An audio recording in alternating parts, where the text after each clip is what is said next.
Sud Radio Midi, Christine Bouillet. Voilà, après Roland Garros, après le périphérique parisien, le collectif que l'on découvre au fur et à mesure des actions, Dernière Rénovation, c'est son nom, eh bien s'est offert un nouveau coup de projecteur de masse puisqu'ils ont fait stopper hier une étape du Tour de France. C'est la plus grande course cycliste au monde, un des événements les plus suivis par quelques 2 milliards de téléspectateurs, si je ne me trompe pas, en bloquant la course du côté de la Haute-Savoie. On est en studio avec l'un de ses militants, c'est Quentin. Bonjour Quentin. Bonjour. Merci d'être là. Merci. On voulait faire avec vous un petit peu le tour. On va écouter déjà hier comment France Télévisions, qui est le diffuseur officiel de la Grande Boucle, a annoncé et vu l'événement, qui l'a un peu surpris, comme nous tous. On a essayé de comprendre qui se cachait derrière cette manifestation qui avait fait stopper. Depuis 2018, le Tour de France ne s'était pas arrêté à cause d'une manifestation. On écoute. Il y a un problème sur la route du Tour. On est en train de vous dire qu'il y aurait une manifestation, quelque chose. Oui, regardez. Ah oui, c'est pas une chute, mais... Ils vont être vite dégagés. Oui, je pense que Manu Militari. Attention, ça peut causer un danger. Le peloton, il est peut-être prévenu, mais si les informations... Le groupe de tête est arrêté, Jackie. Voilà, Jackie, le groupe de tête est arrêté et le Tour de France est arrêté quelques minutes. Pourquoi vous êtes allé sur le Tour? C'est quoi votre mobilisation et qu'est-ce que vous voulez dénoncer? Alors donc nous on est un collectif qui a une campagne de résistance civile qui s'appelle Dernière Rénovation, qui a un objectif extrêmement précis. L'objectif qu'on porte, c'est de rentrer en rapport de force par rapport à l'État, avec l'objectif d'exiger de sa part un plan de rénovation thermique des bâtiments de manière performante et globale d'ici 2040 de l'ensemble du parc, dans une logique de justice sociale, à savoir que d'aider les ménages les plus précaires à financer ces travaux-là. Et le but aujourd'hui qu'on porte, c'est d'obtenir d'ici quelques mois, d'ici une durée assez courte, un premier combat écologique, de sortir la lutte écologique d'une forme d'impuissance politique pour montrer aux milliers de personnes qui sont absolument écœurées par ce qui se passe aujourd'hui, que on est en capacité, on peut aujourd'hui imposer notre agenda politique à un État qui a été condamné pour une inaction climatique. Alors, vous bloquez le Tour de France, c'est pas le Tour de France que vous dénoncez? Absolument, en fait, c'est là que je vous remercie de me poser la question. L'action qu'on a eue sur le Tour de France, elle est assez similaire à toutes les actions qu'on a eues auparavant, y compris à Roland-Garros et sur les routes. C'est pas le Tour de France en tant que ce qu'il est, ce qu'il représente et ce qu'il incarne qu'aujourd'hui on souhaite dénoncer. Pourquoi est-ce qu'on en est arrivé sur le Tour de France? La raison, c'est que ça fait 30 ans aujourd'hui qu'on a des scientifiques qui nous posent le constat. Avec des rapports toujours plus alarmants sur la réalité du changement climatique, qui nous donnent aussi toutes les clés, toutes les solutions. Depuis 30 ans, ce discours-là, il est là, il infuse dans les médias. Ça fait quelques années aussi qu'on a la société civile qui se mobilise, qui essaye de faire passer ces messages. De plus en plus de marches pour le climat. Rien qu'en mars, là par exemple, vous avez eu 135 marches qui ont eu lieu pour le futur, pour le climat. Vous avez vu la Convention citoyenne pour le climat, c'est 150 citoyens qui ont été tirés au sort, qui ont travaillé d'arrache-pied pendant des week-ends, qui se sont fait former, avec à la fin 150 actions, 149 actions pour accompagner, pour engager cette transition en France. La réalité, c'est que le gouvernement, il a mis en place, il s'est engagé à faire sans filtre, à passer sans filtre l'ensemble de ses revendications. Aujourd'hui, il en a passé uniquement 15. Ouais. C'est la réalité aujourd'hui de l'action climatique de l'État.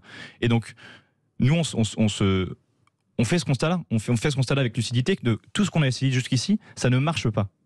J'entendais votre précédent intervenant qui disait parler de pédagogie. On a fait de la pédagogie. On a plein d'associations que la fresque du climat. La rénovation des bâtiments, il y a un plan qui est engagé, qui est lancé. Ça. Rénover tous les bâtiments, ça ne peut pas se faire en un clin d'œil. Donc, ce que vous dénonciez. Je me fais l'avocat du diable parce que sur les réseaux sociaux, vous avez effectivement expliqué votre action et les téléspectateurs du Tour de France, comme on va dire les gens qui étaient sur le périphérique quand vous l'avez bloqué, comprennent votre action, vos revendications, mais le mode d'action, ils ne le comprennent pas. Je vais répondre à votre premier point qui est sur la revendication du plan d'action, du plan de rénovation thermique. Vous dites aujourd'hui... Il faut les entreprises, il faut les matériaux, il faut la main-d'œuvre pour pouvoir le faire. Mais absolument, c'est sur le terrain. On a besoin de ça. Sauf qu'aujourd'hui, la réalité, c'est qu'on a un État qui, soi-disant, sous précepte d'une radicalité écologique, a mis en place à rénover 700 000 logements en France. Sauf que, en fait, quand on regarde la performance énergétique obtenue par ces rénovations, il y a seulement 50 000 logements qui ont été obtenus de manière performante et satisfaisante. 50 000 logements, c'est un objectif à la base de 700 000. L'objectif idéal, ce serait 1 million de logements par an. C'est ça. La réalité aujourd'hui du plan de rénovation, c'est que vous avez uniquement 50 000 logements qui sont rénovés par an. C'est ça la réalité. Donc on ne peut pas dire qu'aujourd'hui... Alors, je me fais l'avocat du diable parce que c'est un sujet sur lequel... Est-ce que c'est la faute du gouvernement qui ne fait pas ce qu'il faut, ou aussi c'est notre système on va dire, les entrepreneurs, il faut des entreprises, il faut les matériaux, il faut des mains pour le faire tout ça. Bien sûr, mais je suis d'accord, mais on a besoin d'une force politique, on a besoin d'une volonté politique, encore plus sur ces sujets-là, qui sont évidemment, ils ne peuvent pas être portés par les citoyens. Aujourd'hui, vous avez 12 millions de personnes qui vivent en précarité énergétique. D'accord. 12 millions de personnes. Vous avez 5 millions de passoires thermiques. Ça coûte 10 milliards d'euros à l'État, à la Sécu, chaque année, les maladies liées aux passoires thermiques. C'est ça la réalité de ce que ça coûte. Et aujourd'hui, vous avez un État qui est complètement apathique et inerte sur ces sujets-là. Pour une raison qu'on ignore. Il n'y a aucune volonté politique. On a besoin d'une volonté politique, d'un plan pour organiser ça. On a besoin d'entreprises, on a besoin de main-d'œuvre, et là-dessus, je vous rejoins. On a besoin de main-d'œuvre, parce que ça, c'est un vrai sujet, puisque quand on discute avec les entreprises du bâtiment, oui. Il y a parfois les chantiers sont là, mais il faut aussi les matériaux qui n'arrivent pas. Il faut aussi les ouvriers. En ce moment, il y a une pénurie de main-d'œuvre. Donc, on voit aussi que c'est pas aussi simple que ça. Moi, je reviens sur la façon d'agir. Oui. Pourquoi embêter celui qui regarde le Tour de France tranquille? Il y a une course qui se déroule. Et pourquoi aller sur ce terrain-là, par exemple? Pourquoi ne pas vous enchaîner aux grilles de l'Assemblée nationale où il y a un débat en ce moment parlementaire, par exemple? Pour répondre à votre première partie, en fait, aujourd'hui, on fait avec les armes qu'on a. C'est-à-dire qu'on n'est pas encore extrêmement nombreux. Simplement, on fait avec les armes qu'on a. Comment est-ce qu'on arrive à faire passer nos messages et se faire entendre et se faire inviter à Sud Radio pour parler de cette revendication-là? Comment on le fait? Aujourd'hui, on a essayé de le faire de plein de manières différentes. Roland Garros nous a permis de nous faire inviter et de parler et de revendiquer et de parler du cœur du message. C'est ça que j'aimerais passer aujourd'hui comme message. C'est le cœur. Quel que soit le risque que vous encourez, parce que derrière, il y a des amendes. On ne fait pas ce qu'on veut. Mais absolument. Mais c'est quoi le risque qu'on encourt à ne rien... Quel est le risque d'avoir une amende par rapport à ne rien faire et à laisser un État qui nous condamne à une trajectoire de réduction et une trajectoire climatique absolument terrible? C'est ça qui se passe, c'est qu'on a un État qui ne prend pas du tout les choses en main. Il a toutes les cartes en main. C'est même pas de l'inaction climatique, c'est de l'irresponsabilité climatique. Quel âge avez-vous, Quentin, si c'est pas indiscret? J'ai 24 ans. 24 ans. Vous avez voté aux dernières présidentielles? J'ai voté. J'ai voté aux dernières élections et l'ensemble des gens qui se mobilisent sur ces questions-là ont voté. Ouais. Donc pour vous, le bulletin de vote est aussi un moyen d'action? Absolument. Parce qu'on voit aussi beaucoup. Et vous êtes tous de la même génération? Absolument pas. Non. Non, justement, ce que je voudrais dire, c'est qu'aujourd'hui, la colère que je porte en moi sur ces questions-là et vraiment cette émotion qui fait que j'ai besoin d'agir, elle est partagée par plein d'autres personnes. Aujourd'hui, vous avez Florence, qui a 57 ans, qui est médecin, qui est sortie de garde à vue dimanche d'une action, parce qu'elle est terrifiée. Elle flippe pour ses enfants. C'est ça qui se passe. Vous avez aussi Nour, qui est retraité aujourd'hui, qui a 65 ans, qui était avec nous sur la route. C'est pas qu'une question de jeunesse. Aujourd'hui, les gens qui vont se prendre de plein fouet les conséquences du dérèglement climatique, elles sont droit dans votre miroir. C'est nous. C'est ça la réalité, c'est nous. Ouais, donc pour vous, le gouvernement est seul responsable dans l'histoire? Non, absolument pas. Le gouvernement n'est pas seul responsable. Mais aujourd'hui, sur la question de la rénovation thermique des bâtiments, c'est lui qui a les cartes en main. C'est lui qui a les cartes en main sur cette thématique-là. Et il n'y a aucune raison, mais je vous mets au défi. Je vous mets au défi de trouver quelqu'un qui vraiment peut être contre raisonnablement cette mesure-là. Je ne comprends pas. On ne comprend pas. Qu'est-ce qu'on attend pour mettre en place ces plans de rénovation thermique? Ça permet de réduire les émissions. Ça nous permet aussi de nous adapter aux prochaines conséquences du dérèglement climatique, les vagues de chaleur et les pénuries. Ça nous permet aussi on est dans une crise énergétique mondiale aujourd'hui. Ça nous permet de gagner en indépendance énergétique dans un contexte où vous avez des puissances qui jouent leur diplomatie sur la base de rapports de pouvoir énergétique. Aujourd'hui, c'est d'une évidence. Moi, je trouve c'est ça la question qu'on devrait se poser. C'est comment est-ce que ça se fait qu'on a des citoyens qui arrivent à se poser la main sur le sol et à aller bloquer le Tour de France pour une action aussi, mais consensuelle. C'est ça la vraie question qu'on doit se poser. C'est pas la question, c'est pas cette question-là. C'est que peut-être derrière la mise en application de certaines mesures, par exemple sur l'énergie, on voudrait une énergie pas chère, mais on fait du nucléaire, on fait de l'éolien, on fait du solaire, on fait comment? On fait un mix de tout ça. Ça ne se fait pas en 2 jours. Tout le monde dit on veut des énergies, on va dire décarbonées comme le nucléaire. La question, c'est est-ce que les gens seront prêts à avoir à côté de chez eux une future petite centrale nucléaire? Ça va être tout ça qui va être posé. Donc c'est toujours aussi facile de dire on aimerait ça, mais après c'est la mise en application parfois qui est plus compliquée. Donc vous dites c'est le gouvernement qui a les cartes en main, et en même temps on voit parfois que la mise en application est plus complexe que ça. Bien sûr, mais là vous me parlez de l'énergie, moi je vous parle de la rénovation thermique des bâtiments. C'est l'énergie aussi. C'est l'énergie, absolument. Vous ne dépensez pas. Pardon? C'est de l'énergie que vous ne dépensez pas, par exemple. Ça s'appelle la sobriété énergétique, exactement, tout simplement. Absolument. Et l'efficacité énergétique, c'est ça. Mais c'est un débat qui est complètement différent de le mix énergétique et comment on s'approvisionne en énergie. C'est un tout. C'est tout. Non, mais bien sûr, je vous rejoins. Mais là, on parle de rénover les bâtiments. Et évidemment, rénover les bâtiments, c'est aussi changer les chaudières et le système d'approvisionnement énergétique. Aujourd'hui, c'est le cas. Et sauf que l'essentiel des actions aujourd'hui qui sont mises en place, c'est justement sur ce changement de chaudière. Mais c'est pas ça qui est intéressant. Mais non, mais vous avez 12 millions de personnes qui vivent en précarité énergétique. Vous changez du fioul au gaz. Mais qu'est-ce que les gens, ça va leur faire pour de vrai? Ils vont toujours. Il y a une personne sur 5 qui a froid l'hiver. C'est ça la réalité. C'est ça la réalité en France. En France. Vous avez une personne sur 5 qui a froid l'hiver. Vous pensez que passer du fioul au gaz, ça va les aider? Non. Mais on isole. On isole. Oui, ben on isole, mais après, derrière, peut-être que la mise en chantier, ce que je veux vous dire, c'est quand vous allez sur le terrain, pour l'avoir effectivement traité ce sujet-là, les entreprises vous disent, on a effectivement les chantiers, on n'a pas forcément les personnes pour pouvoir les mener, on n'a pas forcément les budgets aussi, ceux qui doivent les mener pour le faire. Donc effectivement, la difficulté, c'est entre la prise de décision et la mise en application que c'est compliqué. Donc est-ce que c'est pas, j'allais vous dire, facile de dire, il y a qu'à Faucon? En gros, c'est ça. Alors, je vous rejoins sur l'aspect opérationnel de la mise en place de cette rénovation-là. Mais justement, la rénovation thermique des bâtiments est essentielle en ce point-là. Et c'est pour ça qu'on s'adresse au gouvernement et à son inaction sur ce sujet-là. C'est qu'on a besoin d'une force politique pour mettre des règles, pour forcer les gens, pour imposer, mettre en place en tout cas, séquencer comment ça va se passer sur les 5 prochaines années, la rénovation des bâtiments. Enfin, sur les 15 prochaines années en l'occurrence. C'est ça, on a conscience, mais on a besoin d'un chef d'orchestre. Aujourd'hui, on ne peut pas laisser à la main juste des incitations et dire mettre des primes rénov' et attendre que les gens, gentiment, ils aillent essayer dans ce dédale de subventions que sont pour la rénovation des bâtiments. Vous avez déjà essayé de faire c'est super complexe. Vous avez plein de taxes, plein d'aides différentes. C'est d'une complexité, on a besoin de simplifier ça. Et aujourd'hui, il y a plein d'experts qui donnent toutes les clés. Vous avez plein d'experts qui donnent toutes les clés. Comment est-ce qu'on peut mettre en place ça? Je ne comprends pas pourquoi l'État, aujourd'hui, ne prend pas en compte ces conditions-là. Allez, si vous voulez réagir aux propos, en tous les cas, l'ambition de Quentin, qui est militant de dernière rénovation, mais aussi la mise en application de toutes ces mesures, on vous attend. 0826 300 300, on va débattre de ce sujet-là et on va dire du moyen de faire changer les choses. Est-ce qu'il suffit simplement de dénoncer quelque chose pour que finalement ça soit mis en application dans la semaine qui suit? C'est une vraie question aussi par rapport à tout ça, parce qu'il y a des répercussions de tous côtés. Cette fougue de la jeunesse, mais pas que, parce que vous avez dit que vous avez des militants qui sont plutôt des quinquins et qui sont inquiets pour l'avenir. Donc vous nous appelez 0826 300 300.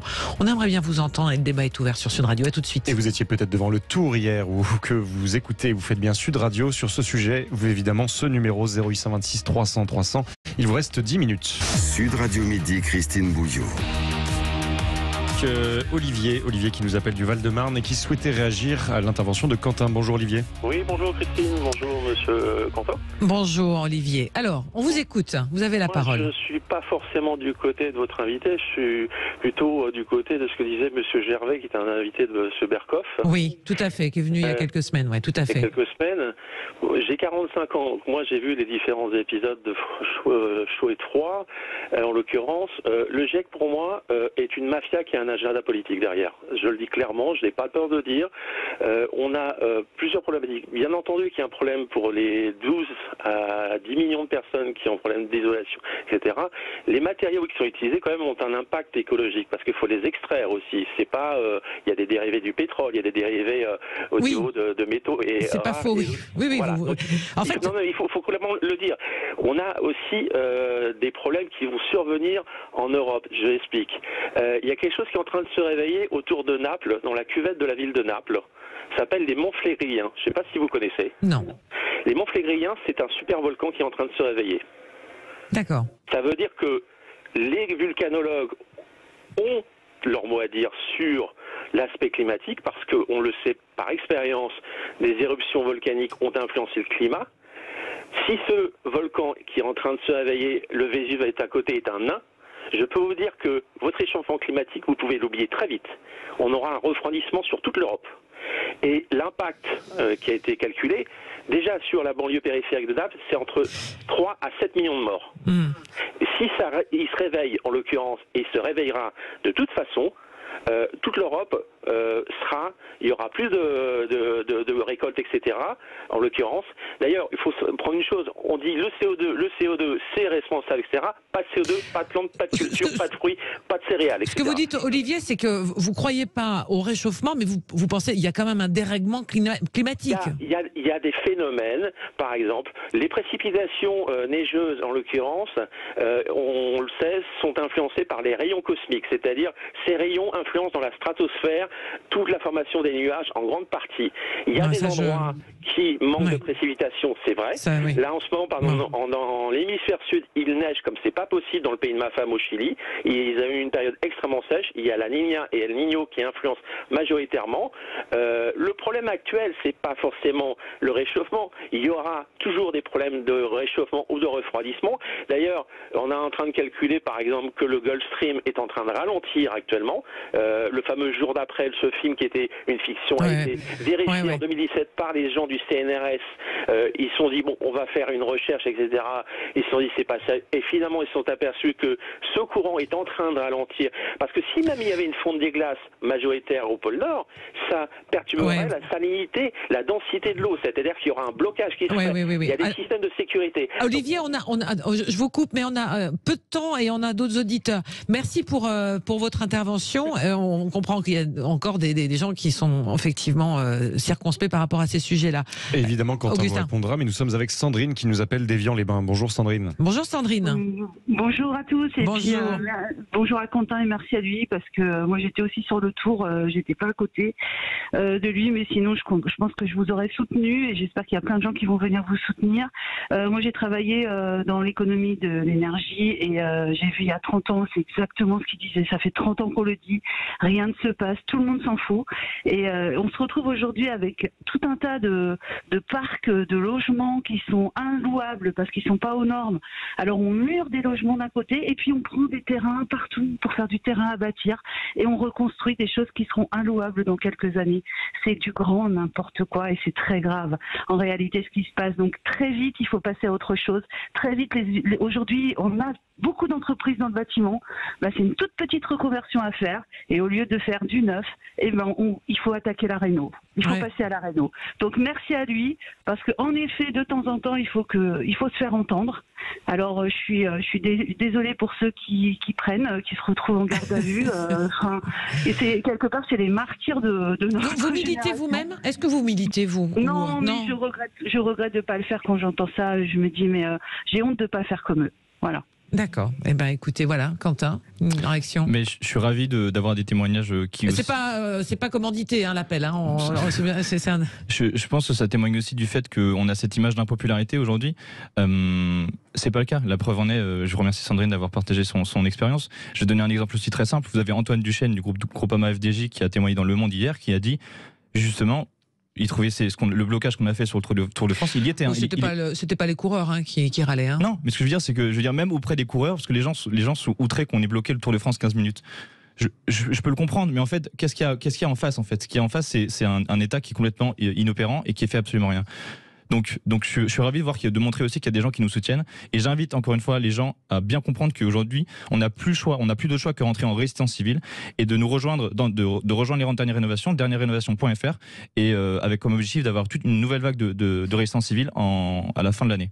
Voilà. Sandrine, vous êtes du côté des... Allez-y. Je vais ajouter une chose, je suis désolée mais c'est juste aussi peut-être que c'est parce que ça fait 30 ans que je le sais et il y a aussi aujourd'hui beaucoup de gens qui n'ont pas conscience de ça et rien n'est fait pour qu'ils en prennent conscience et ça c'était vraiment un acte qui a été fait dans ce sens et je comprends que ça gêne certaines personnes peut-être qu'on a coupé le Tour de France un certain temps et que ça puisse déranger certains bien-pensants ou je ne sais quoi. Mais en tout cas, c'est quelque chose qui a été, pour moi, c'est vraiment ce qu'il fallait faire. Ça a été vu dans le monde entier parce que c'est pas un sujet qui concerne que la France. C'est un sujet qui concerne l'ensemble du monde. Maintenant, est-ce que le message est vraiment passé? On est là pour ça. On était là pour ça. C'est pour ça qu'on a essayé effectivement de comprendre l'action. Merci beaucoup à vous du côté d'Évian. Passez une très très belle journée. Justement, Évian en Haute-Savoie, c'est pas très très loin. Quentin, merci d'être venu, d'avoir été transparent et effectivement d'être venu nous expliquer le geste et l'action. Et puis la prochaine étape, c'est quoi? Vous pouvez pas le dire? Non. La prochaine étape, c'est qu'on va continuer les blocages jusqu'à jusque cet été-là, et encore une troisième vague à la rentrée. À la rentrée. Avec on attend des réactions. Dernière rénovation, c'est votre collectif et vous allez repasser à l'action. Merci Quentin, et cette émission se referme. Oui, absolument. On se retrouve demain pour une spéciale 14 juillet, évidemment. Oui. Vous connaissez les sujets du 14 juillet habituels. Mais dans un instant, quelqu'un qui chante la planète et son album Terrien, c'est Julien Clerc, qui est l'invité de Jacques Pessy jusqu'à 14h. Allez, à demain. Bonne journée.